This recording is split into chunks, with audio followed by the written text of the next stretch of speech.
Hello students, आप सबको अपने चैनल में स्वागत करती हूँ। आज का ये वीडियो क्लास 9 का एक न्यू चैप्टर के साथ हम लोग पढ़ेंगे, ठीक है। इससे पहले हम लोग क्लास 9 का एनसीईआरटी फिजिक्स पढ़ रहे थे, जिसमें कि गति, बल तथा गति के नियम, गुरुत्वाकर्षण, इसका हम लोग कंप्लीट वन शॉट थ्योरी और कंप्लीट जो है अभ्यास का प्रश्न उत्तर, अध्याय के बीच का प्रश्न उत्तर सभी को हम लोग देख चुके हैं। आज हम न्यू चैप्टर पढ़ेंगे कार्य तथा ऊर्जा, है ना। कार्य तथा ऊर्जा एवं शक्ति, ये ओल्ड एनसीईआरटी में है शक्ति भी, लेकिन न्यू एनसीईआरटी में शक्ति को हटा दिया गया है। लेकिन हम यहाँ पर शक्ति भी पढ़ेंगे, ठीक है ना। कार्य, ऊर्जा तथा शक्ति, ठीक है। तो चलिए, कार्य, ऊर्जा एवं शक्ति, है ना, अध्याय 10, बिल्कुल NCERT, old NCERT, new NCERT सभी को हम अपने नोट्स में शामिल किए हैं, ताकि जो है वो किसी से, है ना, कोई भी एनसीईआरटी से पूछेगा तो जो मेरा प्रश्न है वो छूटेगा नहीं, ठीक है। चाहे हम क्लास 9 में हो या फिर हम किसी भी एग्जाम की तैयारी कर रहे हैं, तो हम दोनों एनसीईआरटी के टॉपिक को है लेकर चलते हैं, ठीक है ना। तो चलिए, सबसे पहले हम जानेंगे कार्य, उसके बाद ऊर्जा के बारे में, फिर शक्ति के बारे में, ठीक है। कई काम क्या होता है कि हम करते हैं, लेकिन वैज्ञानिक उसको मानते नहीं कि कार्य हुआ या नहीं हुआ, ठीक है ना। क्योंकि कार्य करने के लिए जो शर्तें हैं, वो शर्त जो है वो फुलफिल होना चाहिए। जैसे कि कार्य क्या है, कार्य करने के लिए दो दशाओं का होना आवश्यक है, ठीक है ना। यानी कि दो दशा, यानी कि दो स्थिति, दो शर्त, ठीक है ना, उसको होना आवश्यक है। जैसे कि पहला, वस्तु पर कोई बल लगना चाहिए, ठीक है। जब कोई वस्तु पर बल लगती है, बल के बारे तो हम पिछले अध्याय में पढ़ चुके हैं, ठीक है ना। बल लगती है, वो बल लगना चाहिए, ठीक है ना। फिर दूसरा है कि जब बल लगा तो वह वस्तु विस्थापित होना चाहिए। विस्थापित मतलब परिवर्तन होना चाहिए एक स्थान से दूसरे स्थान पर, ठीक है। अब ये तो दो शर्त हो गया, लेकिन अब कार्य का परिभाषा क्या होगा कि किसी वस्तु पर किया गया कार्य उस वस्तु पर लगने वाले बल तथा विस्थापन के गुणनफल के बराबर होता है। यानी कि देखिए, फिजिक्स में हम अधिकतर क्या देखते हैं कि जो भी गणितीय सूत्र होता है उसी को हम परिभाषित करते हैं, परिभाषा के रूप में लिखते हैं। जैसे कि W, ये क्या है, कार्य बराबर F गुनी F, F क्या है यहाँ पर बल, और S क्या है विस्थापन, ठीक है ना। तो W बराबर F गुनी बल गुना विस्थापन। यानी कि जब कोई वस्तु पर बल लगाएंगे, है ना, तो वो विस्थापन के गुणनफल के बराबर होगा बल, ठीक है। वही बात यहाँ पर परिभाषा लिखिए, और ये गणितीय मतलब उसका सूत्र हो गया, ठीक है ना, कार्य का। W बराबर F गुनी S। तो ये हम कार्य को समझे। अब कार्य में जो है वो दिशा नहीं होती, केवल परिमाण होता है, इसीलिए कार्य जो है वो अदिश राशि है। कार्य कौन सी राशि है, अदिश राशि, ठीक है। अब कार्य की मात्रक, कार्य की मात्रक क्या है, तो कार्य की मात्रक जो है वो जूल है, ठीक है ना। और 1 किलो जूल बराबर 1000 जूल के बराबर होता है। ये मात्रक सब आप याद रखिएगा। और 1 किलो जूल बराबर 1000 किलो जूल, क्योंकि ऑब्जेक्टिव क्वेश्चन जो है इसी से बनता है, ठीक है ना। इसीलिए वेरी वेरी इंपॉर्टेंट कह के, है ना, याद रखिएगा कि कार्य का ऐसा ही मात्रक जूल, 1 किलो जूल बराबर 1000 जूल, ठीक है। आप क्लास 9th में हो या फिर आप किसी भी एग्जाम की तैयारी करने के लिए आप क्लास 9 का साइंस पढ़ना चाहते हैं, तो यही पॉइंट, यही मतलब कि ऑब्जेक्टिव पूछा जाएगा, यही सब पॉइंट से इससे क्वेश्चन बनेगा, ठीक है ना। अब इसका जब हम नॉमेरिकल बनाएंगे तो ये फॉर्मूला वहाँ पर अप्लाई होगा, ठीक है। तो यहाँ पर फॉर्मूला बस जानिए कि कहाँ से आया, है ना। डिफिनेशन पढ़ के फॉर्मूला बनाते हैं, फिर हम नॉमेरिकल बनाएंगे तब ये फॉर्मूला को अप्लाई करते हैं, ठीक है। तो यहाँ तक हो गया। अब जो है 1 जूल, जैसे कार्य के मात्रक जूल हुआ, तो 1 जूल से हम क्या समझते हैं, ना। 1 जूल को प्रश्न आता है कि 1 जूल को परिभाषित करें, या फिर 1 जूल से आप क्या समझते हैं। तो मैंने भी प्रश्न वही लिया कि 1 जूल से आप क्या समझते हैं, ठीक है। तो 1 जूल जो है किसी वस्तु पर किए गए कार्य की वह मात्रा है। 1 जूल क्या है कि किसी वस्तु पर किए गए कार्य की वह मात्रा है जब 1 न्यूटन का बल, क्या है, 1 न्यूटन का बल वस्तु को बल की दिशा में 1 मीटर विस्थापित करे। यानी कहने का मतलब है कि जितना हम बल लगा रहे हैं, यदि हम 1 न्यूटन बल लगा रहे हैं तो वो 1 मीटर ही विस्थापित करे, है ना? 1 मीटर विस्थापित करे, इसी को क्या कहेंगे? जूल। यानी कि 1 जूल बराबर 1 न्यूटन मीटर, ये इसका अर्थ है। ठीक है ना? ये भी याद रखिएगा कि 1 जूल बराबर 1 न्यूटन मीटर, और इसी को हम जूल से परिभाषित करते हैं। ठीक है ना? जैसे कि आप नॉमेरिकल लिए हैं एक, है ना? देखिए, किसी वस्तु पर 7 न्यूटन बल लग रहा है तो बल की दिशा में वस्तु 7 मीटर विस्थापित होती है। यदि विस्थापन होते समय लगातार वस्तु पर बल लगता रहे तो किया गया कार्य कितना होगा? यानी कि बल मेरा दिया हुआ कितना? 7 न्यूटन, विस्थापित कितना हो रहा है? 8 मीटर। तो डब्ल्यू बराबर क्या हो रहा है ना? डब्ल्यू बराबर एफ गुनी एस। तो एफ क्या है? 7, एस क्या है? 8, तो 7 8 56 न्यूटन मीटर। लेकिन न्यूटन मीटर यहाँ पर हुआ, लेकिन हम डब्ल्यू यानी कि कार्य में जब लिखेंगे तो कार्य का चूंकि जो मात्रक होता है वही लिखे, कार्य का ऐसा ही मात्रक क्या है? जूल। तो हम क्या लिखेंगे? 56 जूल। ठीक है ना? इसमें भी बहुत कंफ्यूज होता है कि ऑप्शन में दे दिया जाता है कि 56 जूल, 56 न्यूटन, 56 न्यूटन मीटर, है ना? इनमें से कोई नहीं। तो इस प्रकार जब हम पढ़ते हैं बारीकी से कि कार्य मात्रक पढ़ते हैं तो जो याद होता है कि जो पूछा जा रहा है उसका उसी का मात्रक हम साथ में लिखेंगे। क्योंकि यहाँ पे कार्य पूछ रहा है तो कार्य का ऐसा मात्रक क्या है? जूल। तो हम 56 जूल को राइट मानेंगे। ठीक है ना? अब हम कार्य तो जान गए, कार्य का डिफिनेशन जान गए, है ना? अब हम कार्य के प्रकार पढ़ेंगे कि कार्य के जो है वो कितने प्रकार के होते हैं, कब हम मानेंगे कि कोई कार्य हुआ है। जैसे कि धनात्मक कार्य हो गया, ऋणात्मक कार्य, और एक है शून्य कार्य। ठीक है ना? तो धनात्मक कार्य को पहले समझते हैं कि जब वस्तु का विस्थापन बल की दिशा में होता है तब कार्य का परिमाण जो है वो धनात्मक होता है। यानी कि जब कोई इधर माना कि एक वस्तु है ना, बल लगा रहे हैं, ठीक है ना?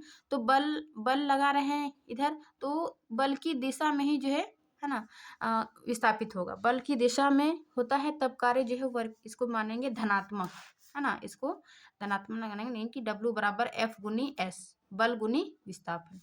वहीं पर देखिए ऋणात्मक कार्य क्या होता है कि जब विस्थापन बल की दिशा में विपरीत दिशा में हो तब कार्य ऋणात्मक होता है। यानी कि बल हम इधर लगा रहे हैं और ये विस्थापित जो है इधर हो रही है, विपरीत दिशा में, तो इसको क्या मानेंगे? ऋणात्मक कार्य हो रहा है ना?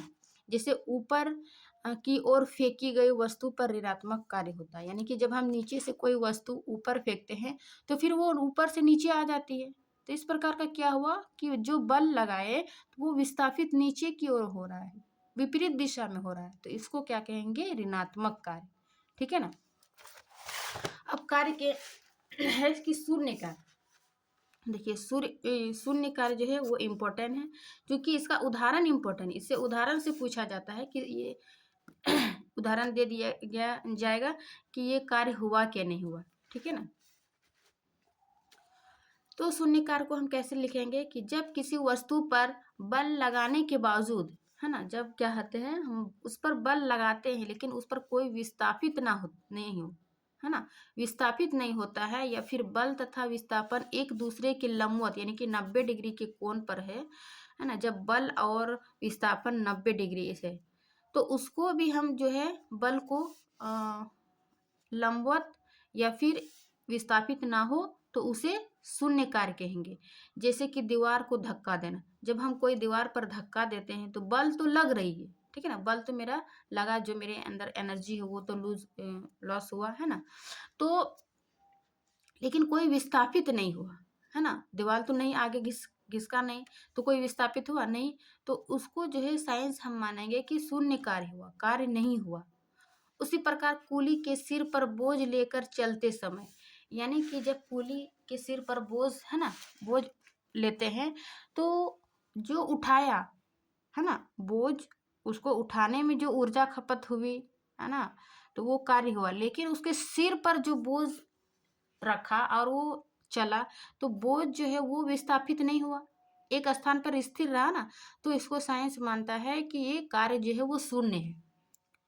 इसीलिए बोले कि हम लोग सामान्यतः अपने तरीके समझते हैं कि कार्य क्या हुआ, इतना सर पे लेकर बोझ ढोते हैं तो कैसे नहीं काम किए, लेकिन साइंस ये है कि बल, अगर कोई वस्तु पर बल लग रही है तो वो विस्थापित होना जरूरी है। पहले ही हम इसका 2 शर्त पढ़े, बल और विस्थापन, ठीक है ना। तो चूंकि ये बोझ जो सिर पर रखे हैं तो वो विस्थापित नहीं हो रहा है, इस प्रकार जो है इसको साइंस में शून्य कार्य कहेंगे। ठीक है ना। तो कार्य के बारे में हम इतना देखें, कार्य क्या है, कार्य के प्रकार पढ़े, ठीक है ना, एक जूल को परिभाषित किए, कार्य के मात्रक देखे। अब हम दूसरा देखते हैं एनर्जी यानी कि ऊर्जा। ऊर्जा क्या है, कार्य तो हम कर लिए, ठीक है ना। ऊर्जा, ऊर्जा क्या, देखिए किसी वस्तु में जो भी उसके अंदर मतलब क्षमता है, ताकत है, उसी को हम क्या कहेंगे, ऊर्जा के रूप में परिभाषित करेंगे।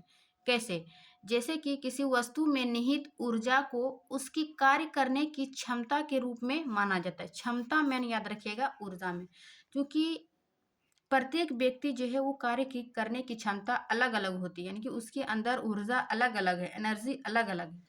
कि यदि मैं 50 न्यूटन है ना, 50 केजी का बोरा उठा रही हूँ और दूसरा कोई 50 केजी की बोरा नहीं उठा रही हूँ, 25 केजी की उठा रही, तो मेरे अंदर जो है वो क्षमता अधिक है, उसके अंदर कम है ना। तो ये है कार्य करने की ऊर्जा, है ना, एनर्जी, जो वो उस वस्तु में निहित होता है। किसी वस्तु में निहित ऊर्जा को उसकी कार्य करने की क्षमता के रूप में परिभाषित करते हैं, या फिर कार्य करने की जो क्षमता है उसको ऊर्जा कहेंगे, है ना। एक को एक लाइन में भी शॉर्ट में बोल सकते हैं, या फिर थोड़ा सा है ना अच्छे से लिखिए कि किसी वस्तु में निहित ऊर्जा की उसकी कार्य करने की क्षमता के रूप में मापा जाता है। और कार्य और ऊर्जा का मात्रक जो है वो समान है। क्या है, कार्य का SI मात्रक जूल, और ऊर्जा का भी SI मात्रक क्या हो जाएगा, जूल, ठीक है ना। अब क्या है, जो वस्तु कार्य करती है, यानी कि जो वस्तु कार्य करती है उसमें ऊर्जा की हानि होती है, ठीक है। और जिस वस्तु पर कार्य किया जाता है उसमें ऊर्जा की वृद्धि होती है। कहने का मतलब है कि जो वस्तु कार्य करती है, ठीक है ना, उसमें ऊर्जा की हानि होती है। ऊर्जा मतलब एक रूप से दूसरे रूप में ट्रांसफर होती है ना, हानि होती है, और जिसमें ट्रांसफर हो रही है उस पर जो है ऊर्जा की वृद्धि होती है। आगे हम उदाहरण देखेंगे। सूर्य हमारे लिए ऊर्जा का सबसे बड़ा क्या है, प्राकृतिक स्रोत है। सूर्य से ही हमें क्या मिलती है, ऊर्जा मिलती है ना, उसमें ऊर्जा है। सूर्य ऊर्जा को फिर हम सोलर ऊर्जा में है ना चेंज कर सकते हैं। कोई भी वस्तु जिसमें ऊर्जा है कार्य कर सकती है ना, यानी कि जिस पर भी ऊर्जा है, जिसके अंदर, जिस वस्तु के अंदर, तो वो कार्य कर सकती है, ठीक है ना। तो ऊर्जा और कार्य एक दूसरे है ना के समानता है, इसीलिए इसके ऐसे मात्रक जो है वो समान है, यानी कि मिलता जुलता है, कार्य और ऊर्जा, ठीक है। फिर ये 1 जूल कार्य करने के लिए आवश्यक ऊर्जा की मात्रा, यानी कि 1 जूल जो कार्य करने की क्या है, 1 जूल मात्रा। तो 1 जूल कार्य करने के लिए आवश्यक ऊर्जा की मात्रा क्या है ना, 1 जूल होती है। और 1 किलो जूल बराबर 1000 जूल, ठीक है ना। यहाँ पर भी वही देखिए कि 1 किलो जूल बराबर 1000 किलो जूल। अभी हम देखिए कि जो वस्तु कार्य करती है उसमें ऊर्जा की हानि होती है, और जिस वस्तु पर कार्य किया जाता है उसमें ऊर्जा की वृद्धि होती है। तो ऊर्जा के रूप, यानी कि क्या क्या ऊर्जा के रूप है, जैसे स्थितिज ऊर्जा हो गया, गतिज ऊर्जा हो गया। ऊर्जा के रूप कहने के मतलब ऊर्जा के कितने रूप है या फिर प्रकार है, ऊर्जा को कितने रूप में परिवर्तन किया जा सकता है, ठीक है ना। तो ये स्थितिज ऊर्जा हो जाएगा, गतिज ऊर्जा हो जाएगा, उष्मीय ऊर्जा हो जाएगा, रासायनिक ऊर्जा हो जाएगा, विद्युत ऊर्जा तथा प्रकाश ऊर्जा आदि, ठीक है। अब एक एक करके हम पढ़ेंगे कि स्थितिज ऊर्जा क्या है, गतिज ऊर्जा क्या है, उष्मीय ऊर्जा, रासायनिक ऊर्जा, विद्युत ऊर्जा तथा प्रकाश ऊर्जा, ठीक है ना। सबसे पहले हम जानते हैं गतिज ऊर्जा, यानी काइनेटिक एनर्जी। ये क्या है, गतिज ऊर्जा। देखिए नाम से ही क्या है, गति, यानी कि किसी वस्तु के गति के कारण जो ऊर्जा उत्पन्न हो रही है उसको क्या कहेंगे, गतिज ऊर्जा, ठीक है। देखिए पढ़िए, किसी वस्तु में उसकी गति के कारण निहित, यानी कि निहित मतलब उसमें जो प्रेजेंट है ना, गति के कारण जो उसमें मौजूद है, निहित है, उसी ऊर्जा को क्या कहेंगे, गतिज ऊर्जा, ठीक है। फिर एक किसी वस्तु की गतिज ऊर्जा उसकी चाल के साथ बढ़ती है। क्या है, गतिज ऊर्जा क्या है, उसके साथ चाल के साथ बढ़ती है। और गतिज ऊर्जा को ई के, यानी कि काइनेटिक एनर्जी, ई के क्या हो गया, काइनेटिक एनर्जी। गतिज ऊर्जा का इंग्लिश क्या है, काइनेटिक एनर्जी, इसीलिए इसको ई के यानी कि काइनेटिक एनर्जी से सूचित किया जाता है, ठीक है। तो इस प्रकार शॉर्ट में हम ई के काइनेटिक एनर्जी बराबर ½ mv², ये होता है फॉर्मूला इसका गतिज ऊर्जा का, ठीक है ना। अब गतिज ऊर्जा का उदाहरण क्या हो जाएगा, जैसे बंदूक से छोड़ी गई गोली, है ना, ये क्या है, उसमें जो ऊर्जा है वो ऊर्जा गतिज ऊर्जा कहलाती है। और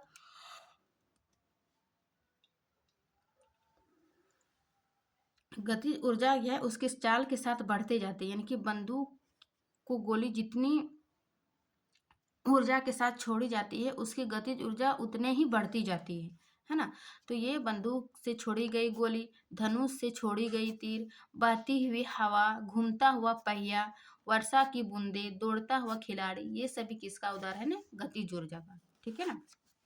आप ये फॉर्मूला मेन याद रखिएगा, उदाहरण याद रखेंगे और डिफिनेशन तो ऐसे ही याद हो जाएगा कि गतिज ऊर्जा यानी कि किसी वस्तु में जो उसमें प्रेजेंट है, निहित है, उस ऊर्जा को ही गतिज ऊर्जा कहेंगे।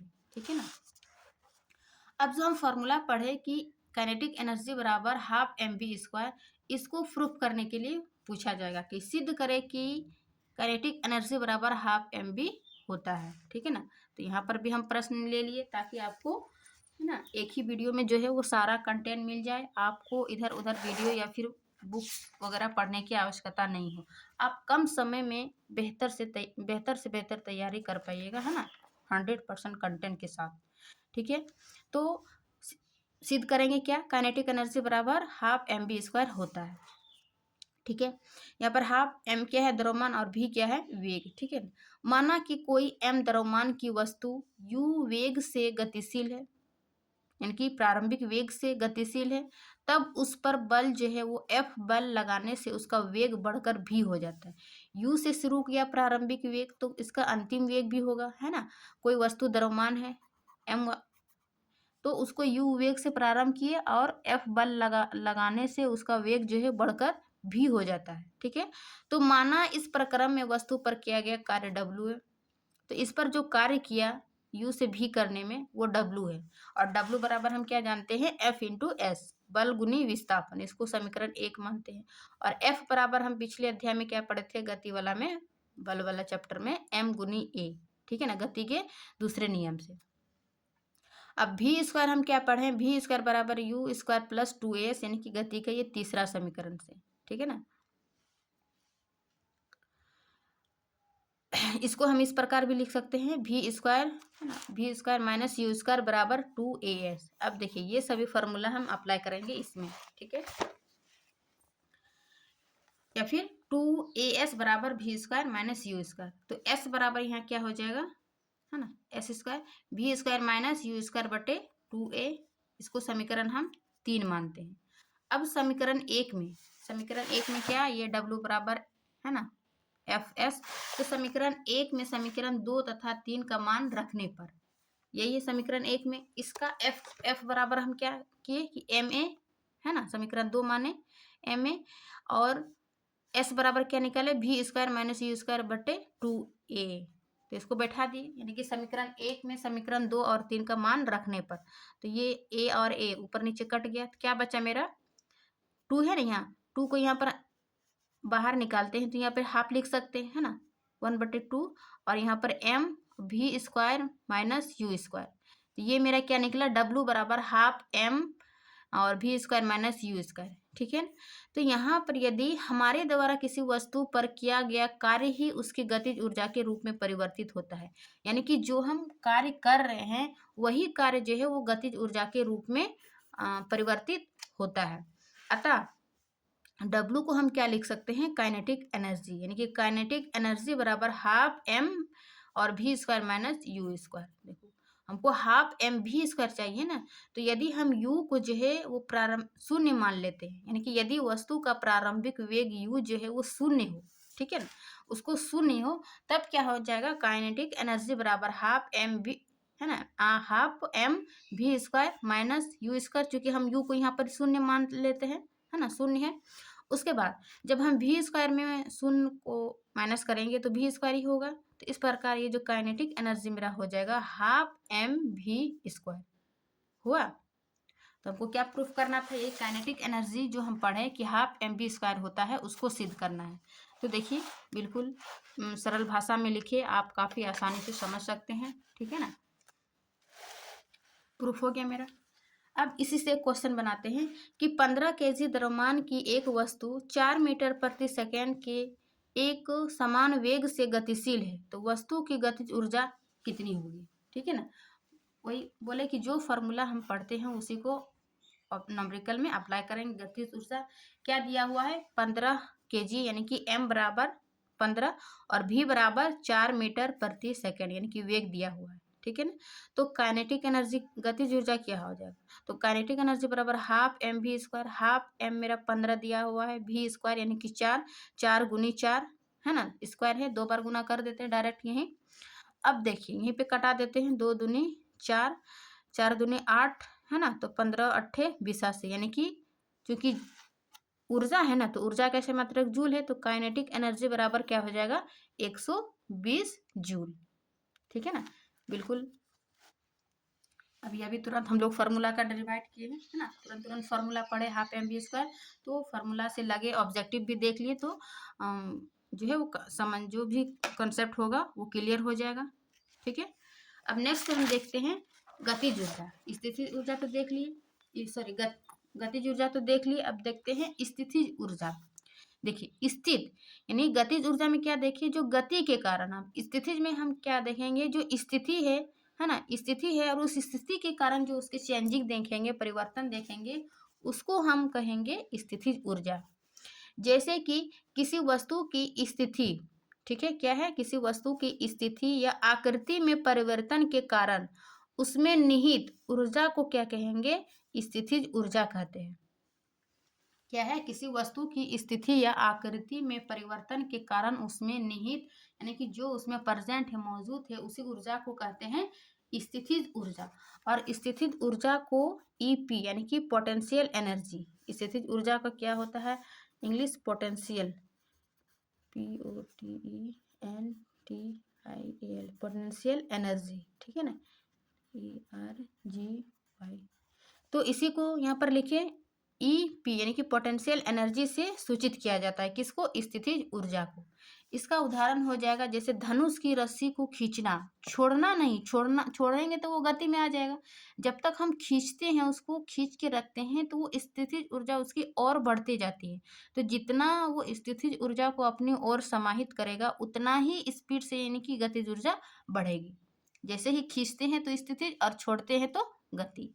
ये याद रखिएगा कि धनुष की रस्सी को खींचना, रबड़ बैंड को खींचना, किसी वस्तु के ऊंचाई तक ले जाना, है ना, ऊंचाई तक ले जाना भी क्या है, स्थितिज ऊर्जा का उदाहरण। चाबी वाले खिलौनों में चाबी भरना आदि।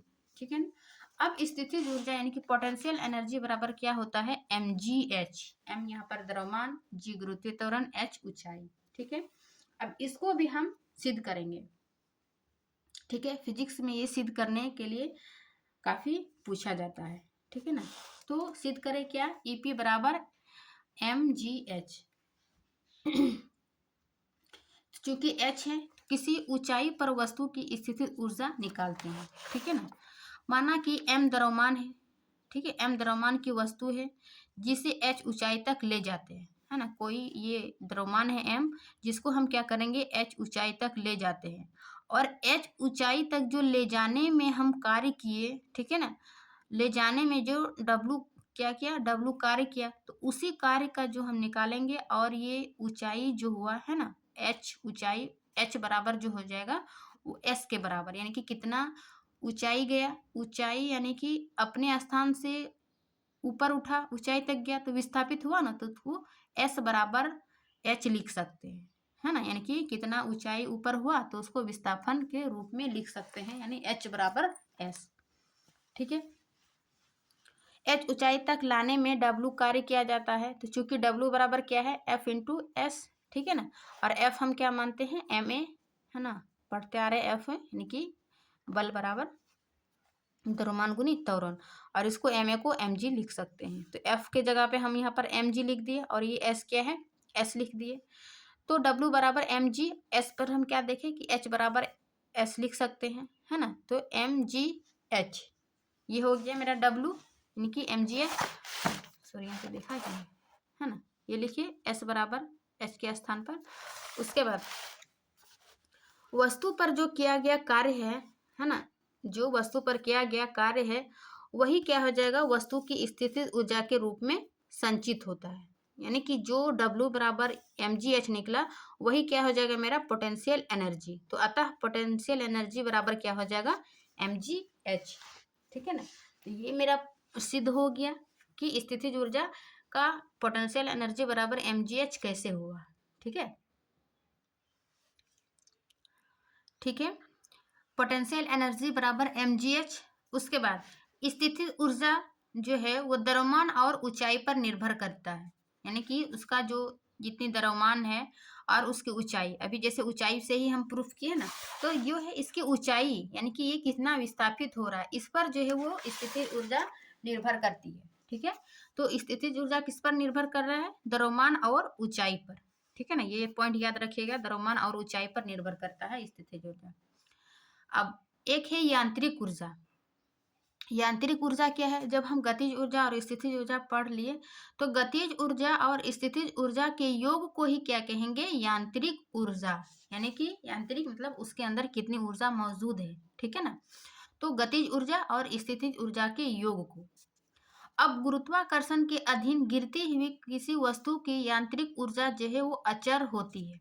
गुरुत्वाकर्षण के अधीन मतलब जब कोई वस्तु गिरती है या किसी, है ना, गिरती हुई किसी वस्तु का यांत्रिक ऊर्जा अचर होती है, मतलब अस्थिर, है ना, स्थिर रहती है यांत्रिक ऊर्जा। क्यों, क्योंकि जब कोई वस्तु ऊपर से नीचे फेंकते हैं, ठीक है ना, तो यानी कि सबसे ऊंचाई पर स्थित ऊर्जा जो है वो अधिकतम होती है ना, सबसे ऊंचाई स्थितिज ऊर्जा क्या होता है, अधिक होता है, और जैसे जैसे वो नीचे गिरते जाते हैं उसकी गतिज ऊर्जा बढ़ती जाती है और स्थितिज ऊर्जा कम होती जाती है। तो गतिज ऊर्जा अधिकतम कहाँ हुई, नीचे में, और स्थितिज ऊर्जा अधिकतम कहाँ हुआ, ऊंचाई में, और यहाँ पर गतिज ऊर्जा कम है। जैसे जैसे नीचे आता है उसकी गतिज ऊर्जा बढ़ती जाती है। इसी कारण जो है वो गुरुत्वाकर्षण के अधीन गिरती हुई किसी वस्तु की यांत्रिक ऊर्जा जो है वो अचर रहती है। ठीक है ना। अब देखिए यांत्रिक ऊर्जा बराबर हम क्या देखें, kinetic energy plus potential energy. तो काइनेटिक एनर्जी क्या, यांत्रिक एनर्जी यानी कि मैकेनिकल एनर्जी बराबर हाफ mv² जोड़ mgh। ठीक है ना, तो यहाँ पर m को हम बाहर ले लेते हैं, m half v² plus gh। तो m बराबर v² प्लस gh बटे 2, ये क्या हो जाएगा मेरा me, है ना, मैकेनिकल एनर्जी यानी कि यांत्रिक एनर्जी, ये इसका फॉर्मूला हो गया। अब हम सभी प्रकार के ऊर्जा को देख लिए, गतिज ऊर्जा, स्थितिज ऊर्जा और यांत्रिक ऊर्जा। ठीक है ना, अब क्या है, क्या ऊर्जा के विभिन्न रूप परस्पर परिवर्तनीय है। देखिए आपके एनसीईआरटी का ही टॉपिक है।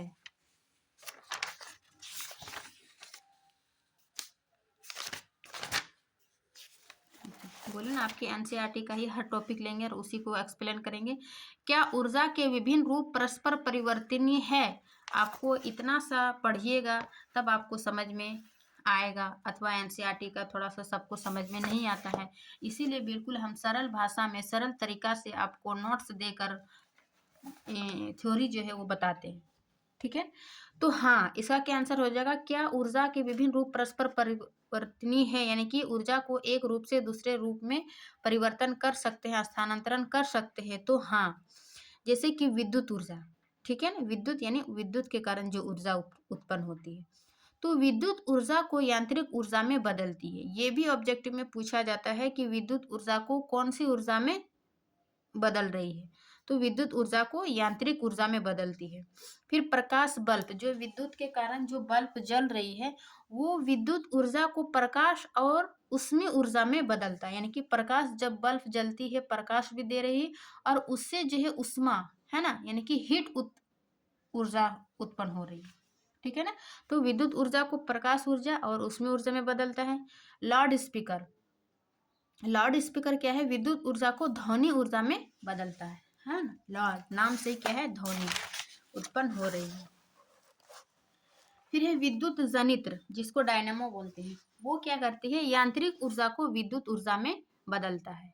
ठीक है, टरबाइन, टरबाइन क्या है, किसी तरल या गैस की गतिज ऊर्जा को यांत्रिक ऊर्जा में बदलता है। विद्युत सेल, विद्युत सेल क्या है, रासायनिक ऊर्जा को विद्युत ऊर्जा में।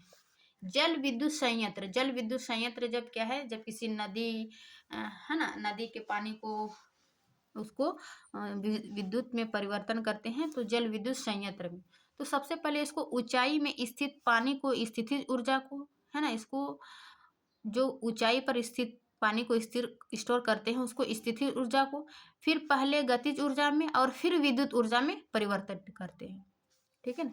सौर पैनल क्या है? सूर्य के प्रकाश को सीधे विद्युत ऊर्जा में बदलता है। कौन? सौर पैनल।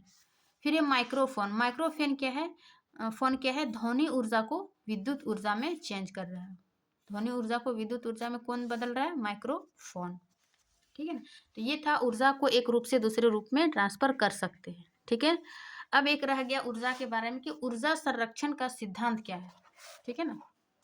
जैसे कि हम लोग फिजिक्स में ऊर्जा संरक्षण पढ़ते हैं, फिर है केमिस्ट्री में द्रव्यमान संरक्षण की ऊर्जा पढ़ेंगे, है ना। संरक्षण के सब जो है वो सभी मिलता जुलता है। क्या है कि इस नियम के अनुसार कार्य जो है वो केवल एक रूप से दूसरे रूप में रूपांतरित हो सकती है। यानी कि जैसे हम देखें क्या माइक्रोफोन में क्या है, जो उसमें ध्वनि ऊर्जा है उसको विद्युत ऊर्जा में चेंज हो रहा है।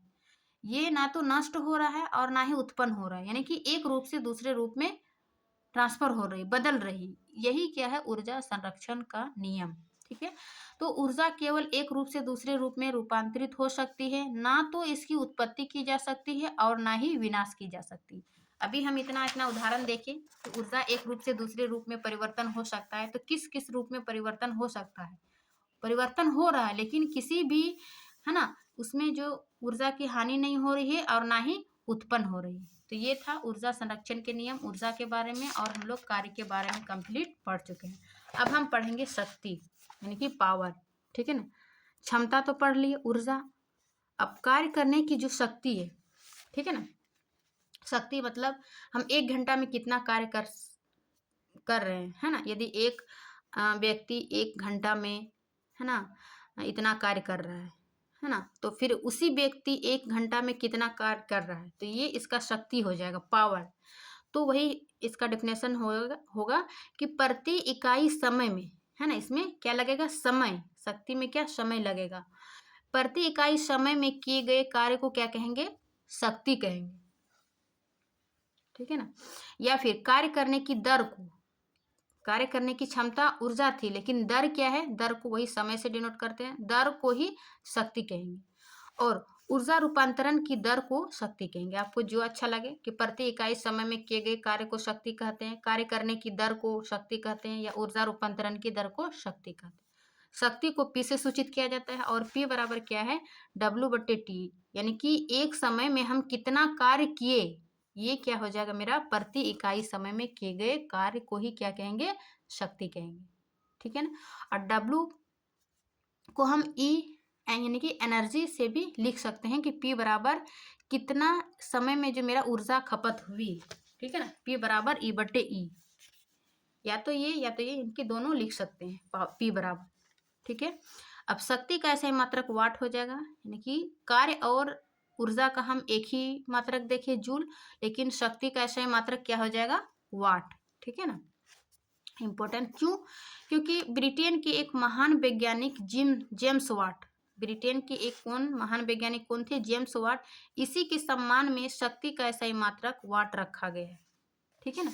क्योंकि जेम्स वाट ने जो है फिजिक्स से संबंधित बहुत सारे, है ना, सिद्धांत दिए, नियम दिए, इसीलिए इसको जो है इसी के सम्मान में इसको शक्ति का ऐसा ही मात्रक वाट दिए। एक मिनट देखते हैं वाट के बारे में दिया है क्या कंसेप्ट। ये जूल के बारे में दिया था कि कार्य और ऊर्जा के संबंध में ये प्रेस्कॉल जूल एक प्रतिभाशाली ब्रिटिश भौतिक विज्ञानी थे। ये अपने विद्युत तथा उष्मागतिकी के अनुसंधानों के लिए विशेष रूप से प्रसिद्ध हुए। अन्य विचारों के अतिरिक्त उन्होंने विद्युत ऊष्मीय प्रभाव के बारे में नियम दिए। उन्होंने ऊर्जा संरक्षण के नियम को प्रयोगात्मक रूप से सत्यापित किया था, और इसी के जो है ऊर्जा तथा कार्य के मात्रक का जूल इन्हीं के सम्मान में रखा गया। कार्य और ऊर्जा का जो ऐसा मात्रक जूल है वो किसके सम्मान में रखा गया? जेम्स प्रेस्कॉट जूल, है ना, जेम्स प्रेस्कॉट जूल। उसी प्रकार शक्ति का ऐसे मात्रक जो है वो जेम्स वाट के सम्मान में रखा गया। ठीक है ना। तो P बराबर W/T। ठीक है। तो कार्य का जो मात्रक पढ़े वो क्या पढ़े? जूल, और समय का जो हो जाएगा T, है ना। तो 1 वाट बराबर 1 जूल प्रति सेकंड हम लिख सकते हैं। ये है इम्पोर्टेंट, वेरी वेरी इम्पोर्टेंट, ठीक है ना। जैसे कार्य को हम 1 जूल से परिभाषित किए, 1 जूल बराबर 1 न्यूटन मीटर, ठीक है ना। उसी प्रकार 1 वाट बराबर क्या हो जाएगा, 1 जूल प्रति सेकंड, ठीक है। अब शक्ति जो है वो एक अदिश राशि है। देखिए कार्य भी हम सदिश राशि अदिश देखे और शक्ति भी अदिश राशि देखिए, लेकिन ऊर्जा जो है वो सदिश राशि थी, है ना। देख लेते हैं, सॉरी ऊर्जा के बारे में हम सदिश सदिश अदिश नहीं देखे थे। अदिश किस में देखे हम, कार्य में, है ना। कार्य अदिश राशि है और शक्ति भी जो है वो एक अदिश राशि है, ठीक। 1 किलोवाट यानी कि 1 किलोवाट बराबर क्या होता है, 1000 वाट के बराबर, ठीक है ना। ये पॉइंट याद रखिएगा, वेरी वेरी इंपॉर्टेंट, क्योंकि इससे जो है वो नॉमरिकल बनता है और अब MCQ भी साइंस का बन रहा है। तो 1 किलोवाट बराबर 1000 वाट, और 1 किलोवाट घंटा बराबर क्या होता है, 3.6 इंटू 10⁶ ठीक है ना। और 1 किलोवाट बराबर 1 यूनिट के बराबर होता है। 1 किलोवाट बराबर कितना होता है, 1 यूनिट के बराबर। तो ये थी शक्ति। अब शक्ति के बारे में 1 किलोवाट या घंटा क्या है, जैसे कि हम लोग कार्य और ऊर्जा में देखें कि 1 जूल को परिभाषित करें, उसी प्रकार हम 1 किलोवाट या घंटा, है ना, को शक्ति में किस प्रकार लिखेंगे। तो 1 किलोवाट या 1000 वाट, देखिए अभी देखिए कि 1 किलोवाट या फिर 1000 वाट, क्योंकि 1 किलोवाट बराबर क्या हो रही है, 1000 वाट, ठीक है। तो 1 किलोवाट या 1000 वाट के कोई उपकरण को विद्युत परिपथ में लगातार 1 घंटा तक चलाया जाए तो उपकरण द्वारा जो उपभोक्त है ऊर्जा का मान 1 किलोवाट पर घंटा या फिर यूनिट हो जाता है। यानी कि जो हमारे विद्युत परिपथ के मीटर लगी रहती है ना, तो उसको 1 किलोवाट जो लगातार यूज हो रहा है, तो लगातार यूज करने के बाद जो है वो उपकरण ये यूनिट में क्या है, ऊर्जा का मान 1 किलोवाट पर घंटा या यूनिट हो जाता है, ठीक है। कि 1 किलोवाट घंटा बराबर 1 यूनिट और 1 यूनिट बराबर 3.6 इंटू 10⁶ जूल। ये तीनों मान याद रखिएगा, है ना। इसी से जो है 1 वाट बराबर 1000 वाट, 1 किलोवाट घंटा बराबर 3.6 इंटू 10⁶ जूल, 1 किलोवाट घंटा बराबर 1 यूनिट, ठीक है, इसके बराबर हो रहा है। अब जो है वो किसी अभिकर्ता यानी कि एजेंट की शक्ति समय के साथ बदल सकती है, इसलिए इसकी औसत शक्ति की गणना की जाती है। यानी कि सभी की शक्ति जो है हमेशा हर समय एक समान नहीं होती है, वो क्या होती है, बदल भी सकती है। इसीलिए इसको औसत शक्ति यानी कि एवरेज में गणना की जाती है। जब आपको औसत शक्ति पूछेगा तो ये वाला फॉर्मूला क्या है कि औसत शक्ति यानी कि एवरेज पावर क्या, कुल कार्य बट्टे कुल समय, ठीक है ना। वही फॉर्मूला लगाएंगे औसत शक्ति को के रूप में। जैसे कि एक प्रश्न है कि 250 यूनिट में कितना जूल ऊर्जा होगा, ठीक है ना। यूनिट दिया हुआ है और उसको जूल में परिवर्तन कीजिए। क्योंकि हम जान रहे हैं कि 1 यूनिट बराबर कितना होता है, 3.6 इंटू 10⁶ जूल, है ना। तो इसलिए 250 यूनिट क्या हो जाएगा, 250 को इससे गुना कर देंगे, 250 गुनी इतना। जब हम इसको पॉइंट को हटाते हैं तो नीचे, है ना, 0 आती है और ये 0 0 कट जाती है। 25 और 36 को गुना करते हैं तो इतना आता है और गुनी 10⁶ जूल, ठीक है ना। जब हम 25 और 36 को गुना करते हैं तो 900 आ रहा है, ठीक है। 900 गुनी 10⁶ जूल। तो ये इस पर जो 2 पावर है शून्य है, ठीक है ना, क्योंकि ये पावर जुड़ जाती है तो 2 पावर यहाँ पर हो जाएगा। तो 9 गुनी 10⁶ और यहाँ 2, 6 2 8 हो जाएगा। तो इस प्रकार हम इसको और शॉर्ट में लिख सकते हैं कि 9 गुनी 10⁸ जूल।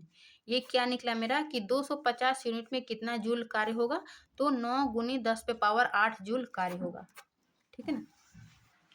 तो इसी के साथ जो है ये मेरा कार्य तथा ऊर्जा शक्ति कंप्लीट होता है। शक्ति हम लोग पढ़ लिए, ऊर्जा पढ़ लिए, ऊर्जा संरक्षण के नियम पढ़ लिए, गतिज ऊर्जा, स्थिर ऊर्जा, ठीक है ना, कार्य ऊर्जा और शक्ति। तो ये थी कंप्लीट वन शॉट थ्योरी। इसके नेक्स्ट वीडियो में हम इसका कंप्लीट जो है इसके अध्याय के बीच का प्रश्नोत्तर या फिर अभ्यास के प्रश्नोत्तर को लेकर आएंगे, ठीक है। आप पहले थ्योरी को पढ़िए, उसके बाद हम प्रश्नोत्तर बनाएंगे। देखिए इसमें भी काफ़ी प्रश्न है, 1 से लेकर देखिए 10 है इधर, एक पेज में, फिर है नेक्स्ट पेज में 11 से लेकर 21 तक। तो उम्मीद है कि इसको भी हम 2 पार्ट में लेकर आए। ठीक है, तो चलिए, आशा करती हूँ कि ये वीडियो अच्छी लगी होगी। अच्छी लगी तो लाइक एंड सब्सक्राइब ज़रूर करिए। मिलते हैं इसके नेक्स्ट वीडियो में, तब तक के लिए थैंक यू।